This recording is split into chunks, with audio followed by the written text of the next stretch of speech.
Hello, welcome to my new channel. It's kind of cool to say, see, welcome.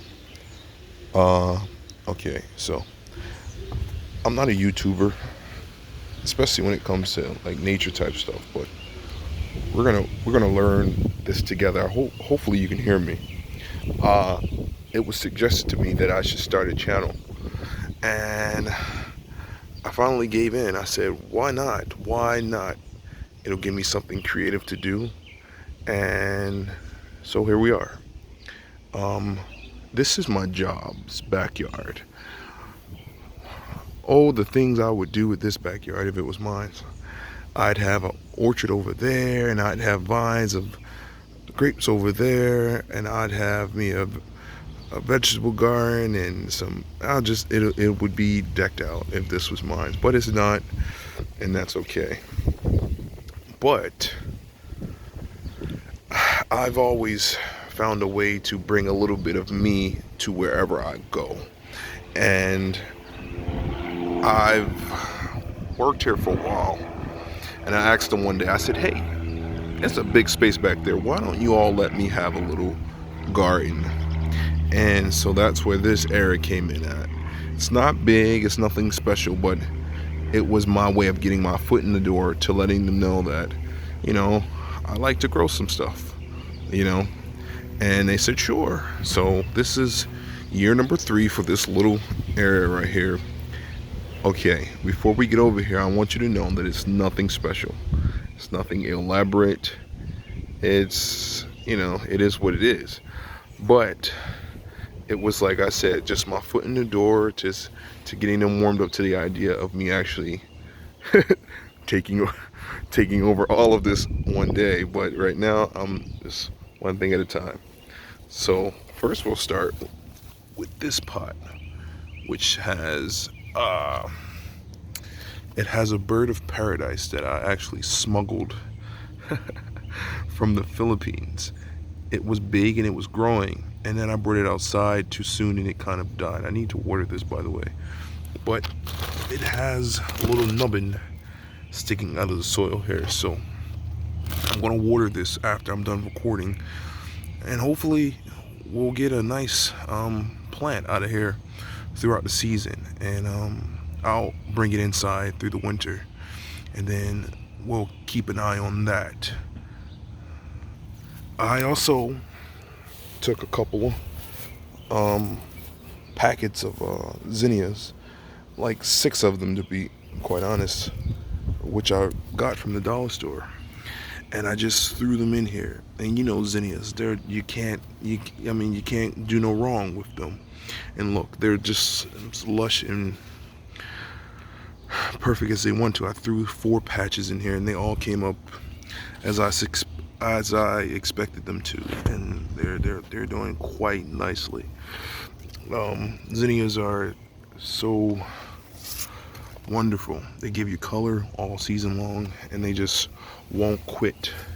They make great cut flowers, and they're great pollinators. They just bring in the bees and the other pollinators. I have creeping phlox below it. A purple, a pink, and a blue, or purple, pink, and white. Or purple, white, whatever. They were all purchased off of the discount rack at Lowe's. Everybody knows about the discount rack at Lowe's by now. You go there and you get some half-dead plants and you bring them back to life. And you've only spent, what, $3. So $6 worth of zinnia seeds and $3 worth of plants. I mean, it's pretty perfect. The soil here at the job is not the greatest. It has a lot of bindweed growing in it. So every now and again you'll get this bindweed that wants to choke everything out. And I'm glad this is not my soil at home. I would be like, kind of disappointed, because I'm gonna show you an area where it's particularly bad. Hold on. This bush here is magical in the springtime. It is like 100% covered in red flowers. Azalea bush. It had to have been here a very long time. It's huge, huge, but it's being choked out on the rear end side by this bindweed, as I was showing you before, and it chokes everything out, and it has killed the backside of this plant here. If you come around, it's like a big gaping hole here, and this is all this bindweed. Again, this was my yard. I would do so much more, but again, I'm supposed to be working, not gardening. I've already, as I said, put my foot in the door. Now I don't want them to kick me out because I've gone too far. But this, as I said, in the springtime, it's just like coated in red flowers. It's quite nice, but unfortunately the bindweed has gotten more and more thick over the years, and it kind of like chokes this bush out. One day maybe I'll come back here and clean it up. All right, don't laugh, but this is my work garden. It's a little pitiful. I mean, it's really pitiful. Like this weed here is only a weed because I don't want it. If I wanted it to grow this lush and heavy, it wouldn't, but it covers everything. You have to come out here literally daily and unearth anything that you actually want. But I'm gonna open this up and then I'll come right back. See, it's like really thick and viney. If I grabbed it and pulled it, it like comes off all in one piece, but it will grow back like in the blink of an eye. And right now I just try to keep it from out of the beds, and then that's it. I mean, I'm not gonna fight with nature.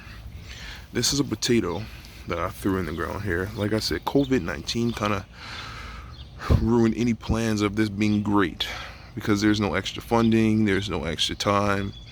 So I kind of like just threw some seed potatoes in here, and they're doing quite nicely. So there should be a nice small crop of potatoes here.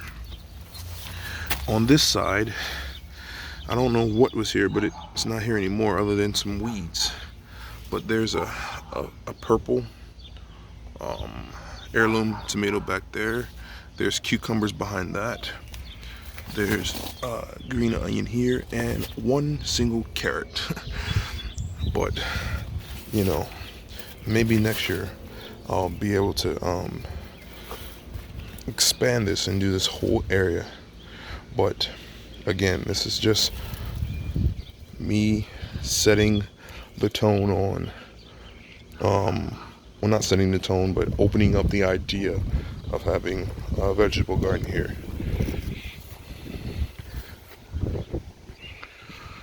I want to take this moment to introduce myself. My name is Tony, and I was, as I said, it was suggested to me to start this channel, and I said, why not? It sounds like a great idea. So here I am. I jumped off the cliff. So if you're here, please like, comment, and subscribe, and we'll go on a journey. We'll learn some cool stuff. We'll see some clever and unique ways of growing things, ways that probably aren't technically right, but it's working. I live in urban environments, so that means that I don't have, you know, a lot of land, but that doesn't limit the possibility, and that's all that matters. You have a creative mind, the possibilities are endless. So again, let's go on this journey together. Like, comment, subscribe, and until next time.